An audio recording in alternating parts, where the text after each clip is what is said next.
Welcome back to the Capital Flows podcast. We are going to cover if the markets are going to collapse in September because there's been a lot of narratives and ideas thrown out about seasonality and valuations and every single possible reason you could find in the book for people to be bearish stocks and think that this is finally the month that we're going to get a pullback.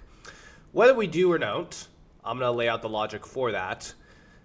Approaching the market and only using the lens of seasonality is a guaranteed way to consistently lose money basically every single time. And so there is articles about, this is just broadly, not only on Bloomberg, but everywhere else, that September seasonality favors a twin decline in stocks and bonds. And stocks and bonds markets have hit, in history, moving in tandem in September based on the past 5 years. If the trend reestablishes itself in 2025, the likely direction of both markets is lower, with investors banking on an extended cycle of interest rate cuts, bound for disappointment. Here is the problem with this type of statement and this type of article. It is that we're just pulling anecdotal points from the past to provide confirmation bias for a view that someone wants for this month.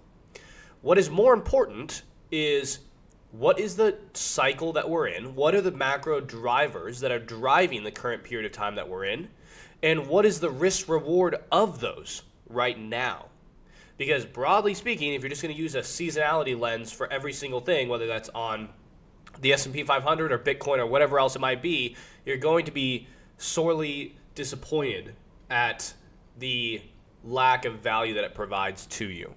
And so the bigger question is, what is the period of time that we are in, and how should we think about the S&P 500 right now? Here is a chart of the S&P 500. We had the drawdown earlier this year, right? Well, let me move back. Right here in this period of time, and then we have been rallying since then, and we have made multiple all-time highs. I've noted two key levels here, and those are important levels because the bottom one, the 6257 level, is where we had the NFP print with the scare that everyone thought a recession was coming. And again, if you went back into the Substack and saw the views I laid out at that time, the answer was no, we're not having a recession. That's not on the table right now. Inflation risk remains greater than recession risk. And so we rallied out of that, and then we pulled back a little bit into Jackson Hole, and then we made another low at this level, the 6365 level.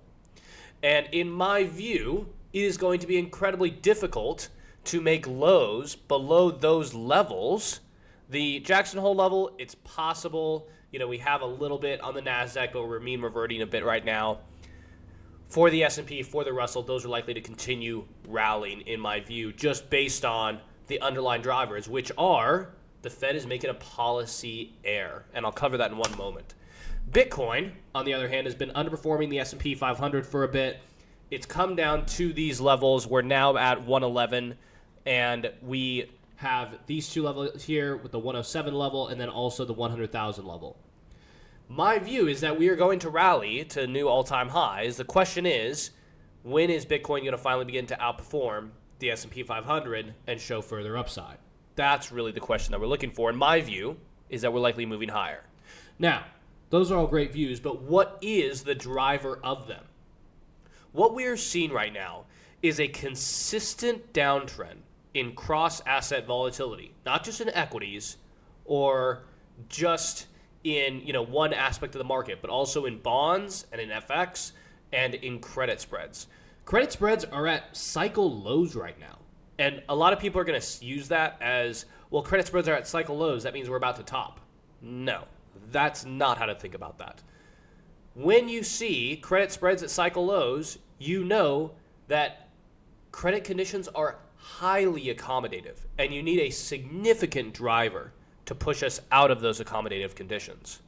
So what I would do is, instead of saying, oh, credit spreads are at cycle lows, again, try to backtest that. Doesn't work. It's not going to work.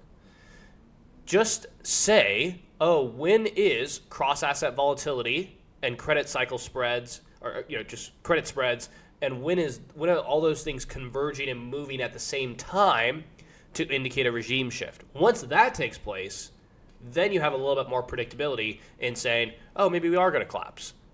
But we're not seeing that right now. And that is taking place in the context of the fact that the Fed is making a policy error right now. The Fed is making a policy error by being overly accommodative into elevated inflation risk. Here is a chart of one-year inflation swaps sitting at 3.43%. And Powell, at his recent speech, basically said that he doesn't see inflation expectations unhinged from the market right now, even though one-year inflation swaps are sitting at 2021 levels. And so he is basically interpreting this as, there's no inflation risk. We're fine. We can start cutting in September. And that's what the market is pricing right now. And that will be critical for this week. You can notice in the top contract right here for September 17th, for the FOMC meeting on the 17th, we are pricing an 88% probability of a 25 basis point cut. Right now, in my view, with the type of pricing that we're getting moving into this week and everything else, we are likely to get that cut in September. That is a very high probability. I wouldn't be betting against that right now.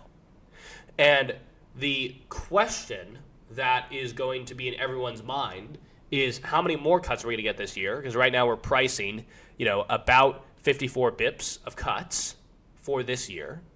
Are we going to get, we have 3 meetings left, and the question is, are we going to get a cut at every meeting or a cut, pause, cut? That's kind of the question that we have right now. And so that is going to begin to be framed by the changes that we see in the labor market. And this week is going to be critical because we have the JOLTS prints, the ADP prints, and then also the NFP print. And those are going to begin to show everyone that growth is not really collapsing. In my view, we're probably going to have these data prints come out above expectations marginally and show further resilience in growth.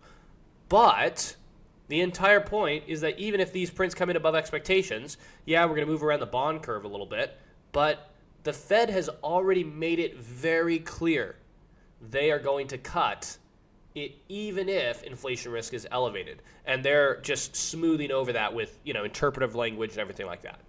So those are the drivers that we are seeing right now, and those are going to frame the changes that we see in price action this week. The credit cycle, as long as the Fed is making a policy error like this, is going to be supported and skew assets to the upside. And so that is what I would say is the main idea, that inflation risk is greater than the recession risk. And as long as the Fed is cutting into that higher inflation risk, then you are going to have equity markets and the credit cycle continue to melt up.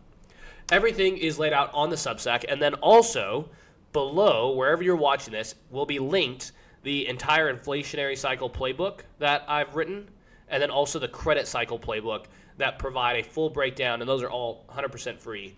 And they'll provide a full breakdown of how to think about the period of time that we're in, how to think about the moves in assets, and how to redundancy plan around that. So with that, I will catch you guys later.